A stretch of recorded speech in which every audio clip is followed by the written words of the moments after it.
Skull Biker here. Quick video. You may have saw the previous video of me flying my Taro 450 Pro. My dad filmed it. Yeah, it was a little bit herky-jerky, but he's 84 years old, so you know you got to catch him a break there. He did the best he could. But anyways, that was my maiden flight, and no one else was around, so I wanted to get it on video. This is the first helicopter I've built. You know, actually built up from a kit. So this is kind of my first one that I done from scratch. I've got a couple 300X's and another Align 450. It's an old SA model that I've upgraded a little bit. I got that used from a guy. But this is my first one I've actually built, and I just want to talk about it a little bit. I selected one of these Turnigy 3D-H flybarless systems. I was attracted towards it for two reasons. One, the price. Two, that it was easy to program without a computer. The computer just seemed a little overwhelming to me.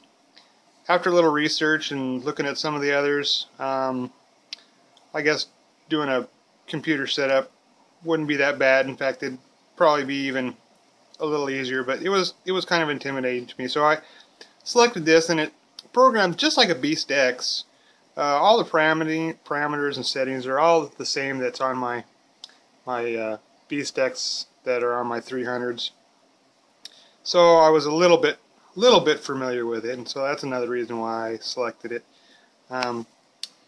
This Taro 450 Pro, it's an Align clone.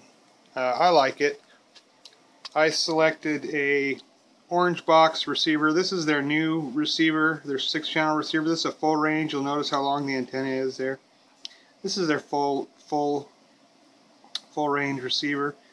So I selected that, and what's nice about that is these are available now from the USA warehouse, which is a bonus.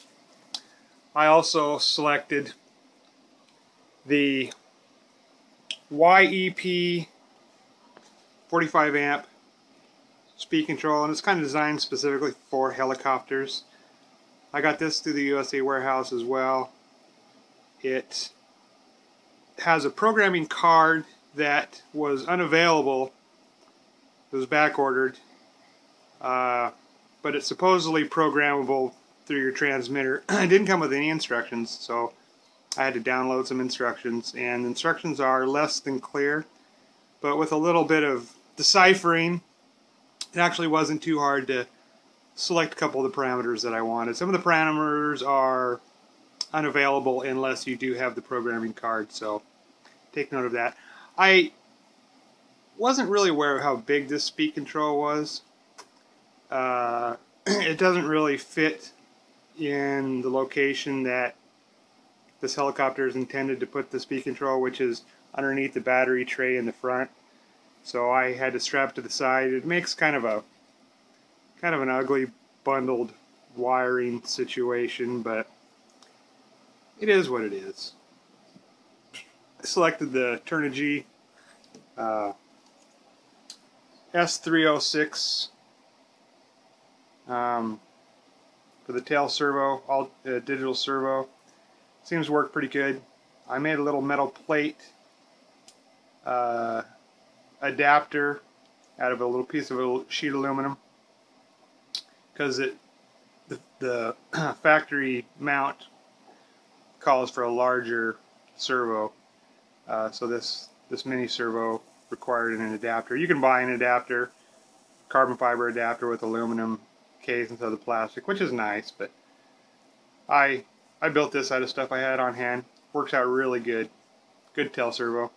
I've also got the Turnigy, what are they? The one, can't see it on that side. Oh, I don't know what they're called. Anyways, it's Turnigy digital servo.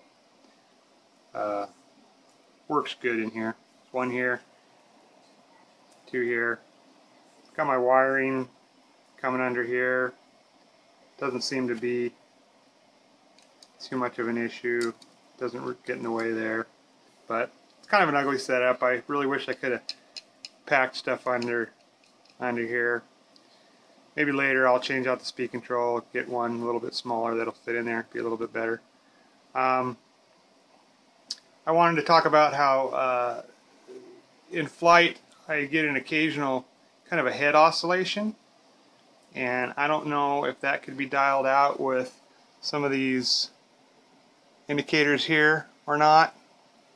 They're not indicators, but these pots, the 1 and 2 control some swash plate gain settings. They're all set in the neutral position. You probably can't see that.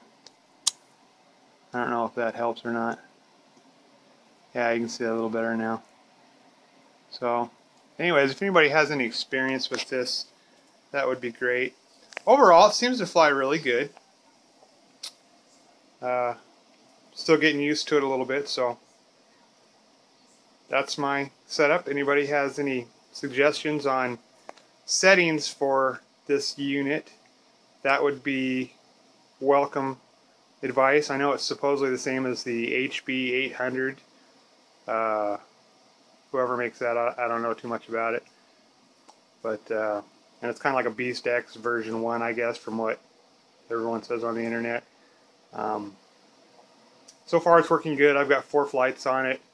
5 flights actually. And it seems to be working good so far. And that's all I got. Thanks for watching. Skull Biker out.